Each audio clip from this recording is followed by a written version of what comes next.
చెప్పాలని చెప్పి ప్రభుత్వాన్ని మేము డిమాండ్ చేస్తా ఉన్నాం. అట్లాగే మే 25 నుంచి మీరు ఎప్పుడైతే నిబంధన పెట్టారో ఈ రోజు వరకు గత 9 నెలల్లో ఎన్ని సంస్థలు ఇప్పటి వరకు ఎంతమంది కాంట్రాక్టర్లు సైట్ సందర్శించారు, మీకు ఎన్ని ఈమెయిల్స్ వచ్చినాయి, ఎన్ని లేఖలు వచ్చాయి, ఎన్ని సర్టిఫికెట్లు సింగరేణి సంస్థ జారీ చేసింది, మీరు ఒక వైట్ పేపర్ ఒక శ్వేతపత్రం ప్రచురించండి అని మేము డిమాండ్ చేస్తే ఇంతవరకు సమాధానం లేదు. కొంతమందికే సెలెక్టివ్ గా ఎందుకు ఇచ్చారు మీరు, కొంతమందికే సెలెక్టివ్ గా మీరు ఎందుకు మరి కొంతమంది కాంట్రాక్ట్ సంస్థలను ఎందుకు మీరు ఎత్తుకుంటున్నారు, మిగతా వాళ్ళని ఎందుకు పక్కన పెడుతున్నారు? ఇందులో రింగ్ మాస్టర్ సృజన్ రెడ్డి అనే వ్యక్తి ముఖ్యమంత్రి బావమరిది అవునా కాదా అని మేము అడిగితే ఇంతవరకు సమాధానం రాదు, ఇంతవరకు ఆయన విషయంలో స్పష్టత రాదు. అట్లాగే మేము అడిగాం శ్వేతపత్రం ప్రచురించండి, ఒక నైనీ టెండర్లే కాదు, నైనీ బొగ్గుగని టెండర్లే కాదు, మరి నైనీలో కూడా గతంలో 2021లో 2022లో 2 సార్లు మా ప్రభుత్వం ఉన్నప్పుడు కూడా టెండర్లు పిలిచాం. కానీ ఆ రోజు ఈ సైట్ విజిట్ సర్టిఫికెట్ అనే నిబంధన లేదు. మరి ఈ రోజు టీఆర్ఎస్ ప్రభుత్వంలో అవసరం లేనిది కాంగ్రెస్ ప్రభుత్వంలో ఈ నిబంధన ఎందుకు అవసరం వచ్చింది అని మేము అడిగితే ఇంతవరకు సమాధానం లేదు. అట్లాగే సోలార్ పవర్ స్కామ్ గురించి కూడా మేము బయట పెట్టాం.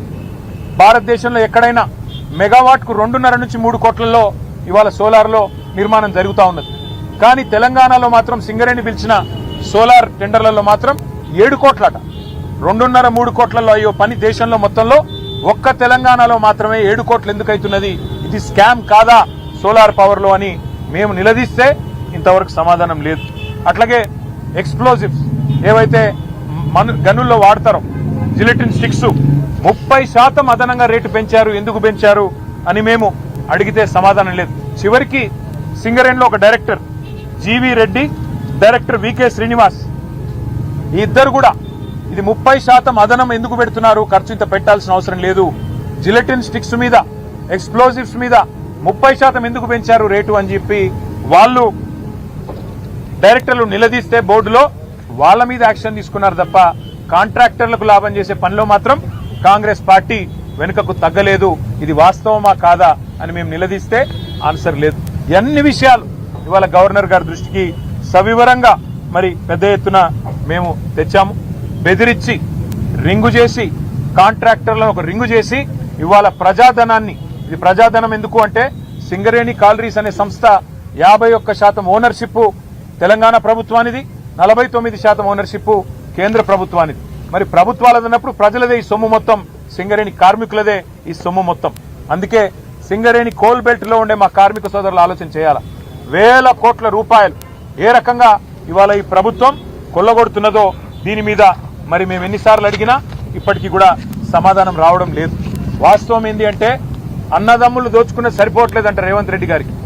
గిల్ట్ కుంభకోణం పేరు మీద హైదరాబాద్ లోని పారిశ్రామిక వాడల్లో భూములను కొల్లగొట్టడానికి 5 లక్షల కోట్ల విలువ చేసే 9,200 కోట్లు 9,200 ఎకరాల భూమిని కొల్లగొట్టేదానికి ప్రయత్నం చేస్తే మా పార్టీ బయటికి తీసుకొచ్చింది. అన్నదమ్ముల దోపిడిని అడ్డుకున్నది.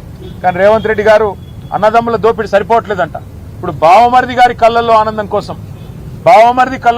కోసం సింగరేణిని ఆయనకు గుత్తకు రాసిచ్చిండు. తెలంగాణ కొంగు బంగారంగా భావించే సింగరేణిని కాంగ్రెస్ ముఖ్యమంత్రి రేవంత్ రెడ్డి పట్టపగలే కబిలిస్తా ఉన్నాడు.